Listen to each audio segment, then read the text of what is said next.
Halo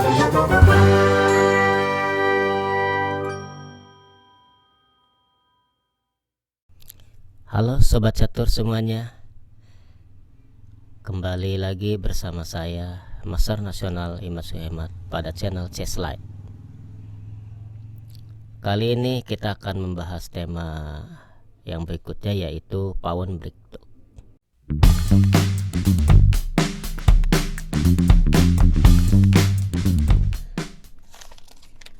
Pawn breakthrough adalah bidak-bidak penerobos. Bidak-bidak ini bisa jadi promosi dan atau bisa juga menerobos membongkar pertahanan lawan. Bidak penerobos adalah bidak-bidak yang sengaja dikorbankan untuk membantu buah yang lainnya. Untuk lebih jelasnya, mari kita simak contoh berikut ini. Oh ya sobat, jangan lupa yang belum subscribe ya, tolong bantu channel ini dengan lebih dulu subscribe dan tekan tombol like serta loncengnya. Selamat menyimak. Contoh pertama, putih giliran melangkah. Perhatikan bahwa pion putih itu akan segera promosi. Jika putih melakukan tusukan langsung dengan G5, ya, jika putih melakukan tusukan langsung dengan G5, maka hitam bisa memukul pion yang berada di F5 dengan rajanya, gitu, sehingga putih tidak jadi promosi dan kemungkinan partai akan berakhir dengan draw atau remis. Kita kembali. Nah, bagaimana ini putih supaya bisa melakukan terobosan bidak? Maka rajanya terlebih dahulu dijauhkan dengan kuda kali D4 tuh. Sehingga kalau dia tidak pukul kuda, maka akan hilang pion ya, di B5 dan bidak yang ini akan terus melaju tuh. Dipukul oleh raja ya. Inilah yang disebut pawn breakthrough, bidak penerobos ya. Nah, pukul dan akhirnya gajah akan menjaga salah satu petak dan salah satu petak pasti akan tidak terjaga. Sebagai contoh, lanjutkan gajah G6 ya, salah satu F6 atau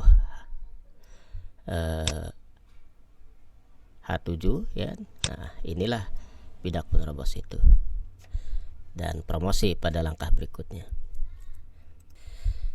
Contoh yang kedua lebih jelas dan lebih sederhana, hitam giliran melangkah. Jadi nampak bahwa hitam mempunyai posisi yang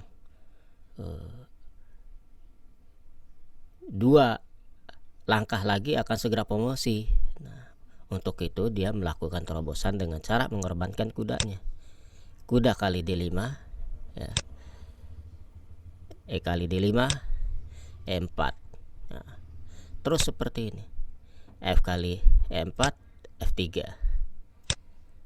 Pukul lagi dan promosi pada langkah berikutnya.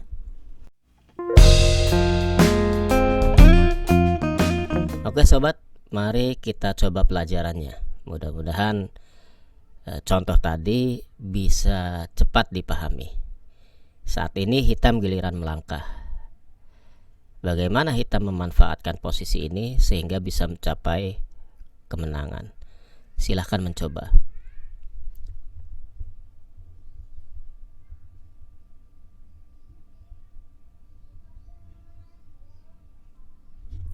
Ya, cukup. Perhatikan bahwa hitam mempunyai bidak yang jauh dari jangkauan raja, yaitu bidak pada lajur A. Jika hitam langsung melakukan tusukan dengan B4, maka hitam tidak akan bisa mencapai apa-apa. Nah, jadi hitam melakukan langsukan, sebagai contoh B4 langsung. Nah, hitam tidak akan menghasilkan apa-apa karena dijawab dengan A4, selesai, dia akan kalah. Nah, tapi dengan kita tahu tema pawn brickstock, maka dia langkah A4 dulu. Jadi cegah putih melakukan tahanan di A4. Putih berusaha untuk mengejar pion ini, karena memaksakan pada pion G nggak mungkin ya. Raja hitam ini akan tetap diam. Dia berusaha untuk mengambil pion di sini B4 ya. Kalau dipukul sudah tidak tertahan lagi, dipukul oleh pion, maka A3, A2, A1, dan itu nggak akan ketahan. Putih berusaha untuk memukul ini, makan, pukul, kejar lagi. Nah, pada posisi ini baik putih maupun hitam itu tidak boleh melangkah lebih dulu. Ini yang disebut dengan posisi sukswang. Artinya siapapun yang melangkah akan merugikan. Sehingga tugas hitam di sini adalah menghabiskan langkah putih, langkah pion putih. Ya, inilah lanjutannya. Tak ada jalan. Kalau putih melangkahkan raja kemanapun, maka akan maju pion A2, dan itu promosi. Nah, dia terpaksa maju pion T4, pukul, nah, T5, raja F5, T6, raja E6, D7, raja kali D7. Sekarang posisi putih sukswang. Kemanapun dia melangkah, contoh dia melangkah raja ke B4, maka hitam bisa mempromosikan pion.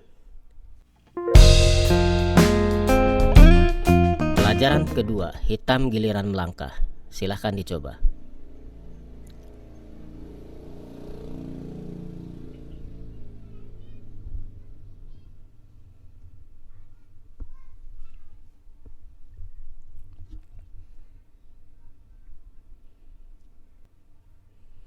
Ya, cukup.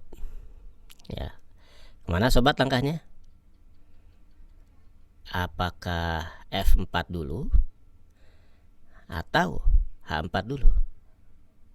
Jika H4 dulu ya, maka ini bisa dipukul. Pukul. Nah, begitu dia F4, itu dia tidak pukul pion F tapi G3, dan hitam kalah. Pukul manapun tetap rugi. Nah, makanya yang betul adalah F4 dulu. Jika dipukul sama pion E, maka ada tusukan H4. Dan jika dipukul lagi, maka ada tusukan G3. Nah, inilah bidak menerobos. Pukul dan pion E tidak tertahan, segera promosi.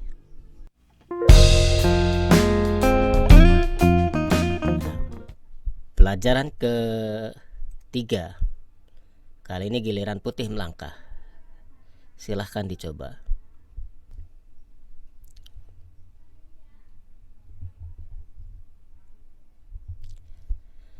Cukup? Ya. Apa langkahnya? Jelas. Putih harus segera melakukan terobosan pada bidaknya. Jadi tidak harus raja dulu. Kalau raja dulu kalah putih. Karena hitam mempunyai bidak bebas yang agak jauh dari jangkauan putih. Jadi putih langkah E5. Nah,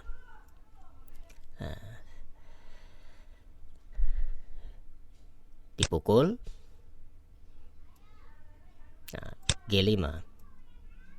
Nah, bila dipukul kembali, ya, nah, putih tidak memukul pion ini. Karena kalau memukul, maka hitam bisa mengejar dengan rajanya, gitu ya. Nah, putih lanjutannya seperti ini. Dia buang dulu pion F6, terpaksa dipukul, nah, barulah maju H5. Dan hitam tidak lagi bisa mengejar pion promosi putih yang berada di lajur H. Pelajaran keempat, putih giliran melangkah. Silahkan dicoba.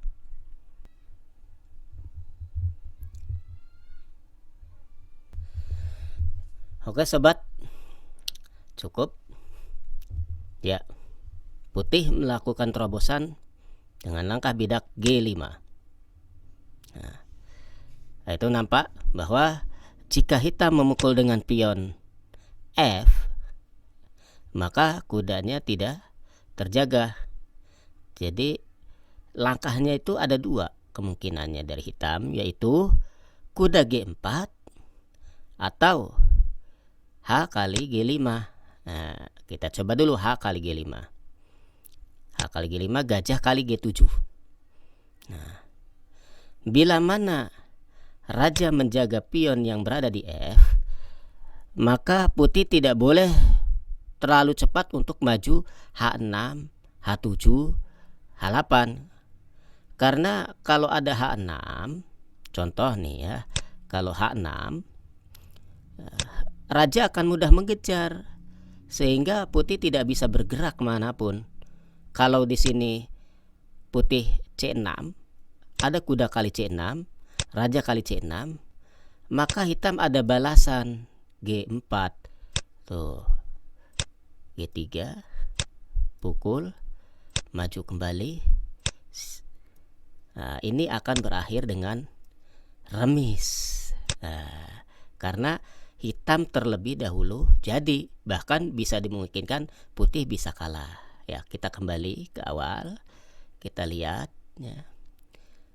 Pada saat H kali G5, gajah kali G7 ya. Nah, ini raja E7, jadi H6 itu langkah yang salah. Maka putih jawabannya adalah C6 dulu. Jadi jangan dulu maju H6. Nah, ini terpaksa nih dipukul. Kalau raja kembali ke D8, maka ada gajah kali F6. Nah, terpaksa dipukul oleh kuda, pukul lagi oleh raja. Nah, bila mana di sini hitam G4, ya, G4, maka putih bisa mencegahnya dengan gajah ke H6, G3, gajah ke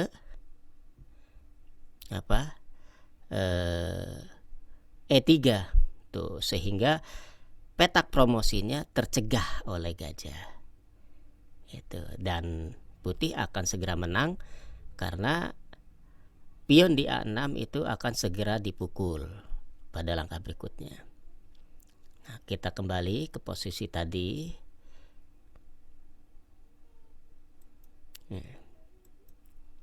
Nah, bila raja ke F7, maka jawabannya juga tidak boleh H6, karena H6 itu nanti bentuknya seperti tadi. Pion G ini akan promosi, tidak tercegah. Jadi jawabannya adalah gajah H6. Gajah H6 ya. Tuh, contoh lanjutan kan? Kalau seperti tadi ya, kalau raja G8 ya kita tinggal habiskan ini saja, raja G8, raja B6, raja H7. Nah, ini gajah keluar. F5 makan raja, F4 raja B7, F3 gajah C5, G4 gajah F2. Selesai. Karena hitam tidak dapat mempromosikan bidaknya, sementara putih segera mempromosikan bidaknya. Nah, kemudian ya, kita kembali ke awal ya, ke G5 tadi. Nah, alternatif kedua adalah tadi kan H kali G5 ya. Nah, sekarang alternatif kedua adalah hitam mencoba untuk mencegah pukulan pion ini dengan kuda ke G4. Nah, tuh. Jika putih memukul pion H atau pion F, maka akan dipukul balik oleh pion G, dan putih tidak bisa menghasilkan apa-apa. Jadi jawabannya adalah G6. Tuh, jadi putih mengambil bawah ya, pion yang berada di bawah. Apapun jalannya, sebagai contoh F4 F5 itu dipukul. Nah, ini maju kembali. Nah, ini mudah dikejar ya oleh raja, dan putih akan segera promosi pion B setelah memukul pion di F4.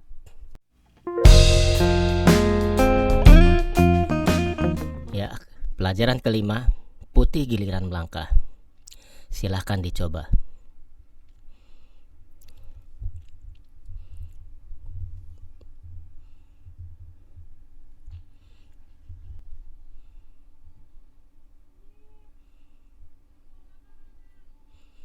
Ya, cukup. Ya, bagi yang sudah paham tentu tahu terobosan bidaknya adalah F5. Jika raja kali E5, maka putih langsung bisa unggul dengan F kali G6. Jika raja kali E5, putih langsung unggul dengan F kali G6, F kali G6, gajah kali G6. Nah, jadi pion H ini tidak akan tertahan lagi, dia promosi. Nah, sekarang kita lihat hitam G kali F5. Nah, putih tidak bisa memukul pion F5 karena didukung oleh raja, dijaga oleh raja. Maka satu-satunya cara dia harus bantu dulu rajanya. Nah, karena pion F5 ini akan dipukul, langkah berikutnya adalah memukul pion H, maka hitam otomatis ya, tidak ada jalan lagi, harus menjaga pion F5 ini dengan gajah G4.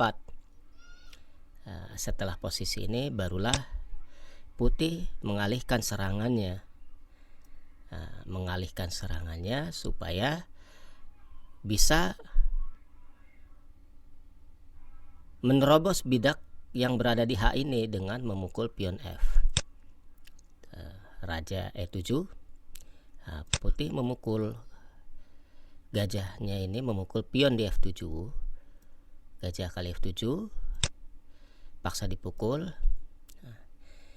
Nah, di sini ada teknik defleksi. Jadi putih mendefleksikan dulu posisi rajanya supaya menjauh dengan E6. Skak dipukul atau tidak dipukul, tetap saja putih G6 dan tidak bisa tercegah. Walaupun ada raja F6 pukul, ya tidak dapat dicegah lagi. Kita lihat pada posisi ini.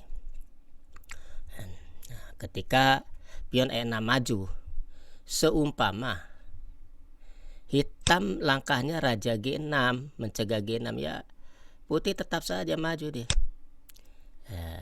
Putih tetap maju, raja balik kembali ya, jadi menteri, terpaksa mau tak mau kali ini. Nah, baru ini di sini G6. Kalaupun di sini aja raja F8, tetap memukul pion H, dan raja putih tidak bisa mencegah melalui petak G7 atau G8 karena ada pion, dan promosi pada langkah berikutnya. Oke sobat, kita lanjutkan pada pelajaran berikutnya.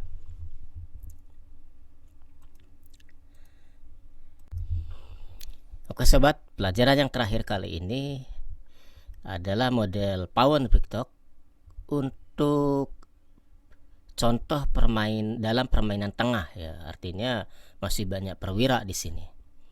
Nah, di sini adalah contoh dari pawn bricktalknya. Kemanakah langkah putih? Silahkan dicoba.